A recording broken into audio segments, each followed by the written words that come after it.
Len Brown. Brown's Black Mesa custom tree and saddle, and lots of other stuff like cinches, breast collars, stirrups, you name it, we make it. Protector pads, protection pads. This is the No-Flinch Cinch. You notice it gets very narrow right here, 2 1/4 inches. It gets 7 3/4 inches right here. This little 24, this is a 27.5. Doesn't get quite that wide. I think it's a hair shorter than that right here. But it's 2 layers of bridle leather. It's plenty firm.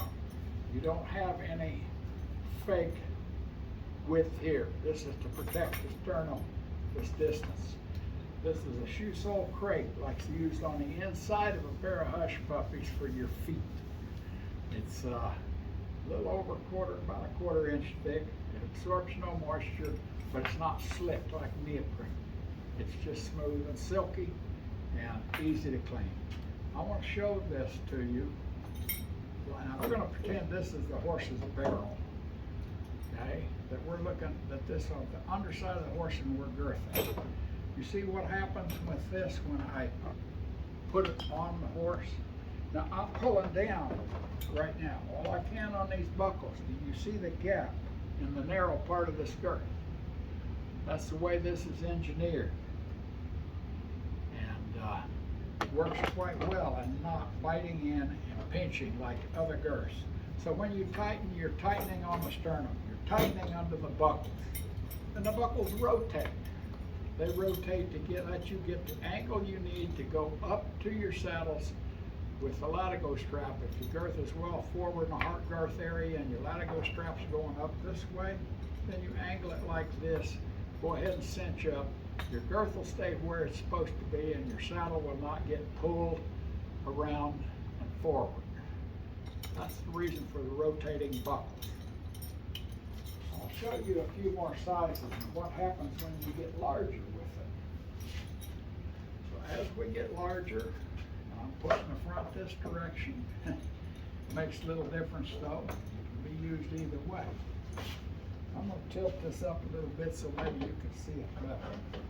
My toe under there. Can you see the gap? That gap designed in the way this is laminated together, sewn, glued, and you name it. And that's how it's designed. So it's a no-flinch cinch because you're not biting in here. You're not pulling hair with something under here. You're not hitting them with the buckle. You're protected under the buckle. And makes for a cinch you can use in the springtime when they're shedding and not pull a whole bunch of hair and have a gall. It works great on mules as well as horses. It's great for barrel racers and ropers and trail riders. I'm going to show what happens when you get larger yet. The longer cinch you can use, the better it is on the horse, especially with mine and the way they're designed. We're going to put this one on there. We're going to bend it the same way and let you see what gap we have. But we're getting now to where the gap is up on the rib cage on the flat of the ribs with a longer cinch, and it lets the animal breathe like the never tight cinch does very effectively. So you see the gap. And it's the secret to the cinch that you don't get with any other cinch.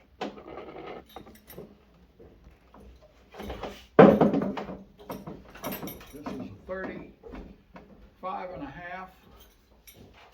So I make them in 37.5 from 24 to 27 to 29 to 33 to 35 to 37.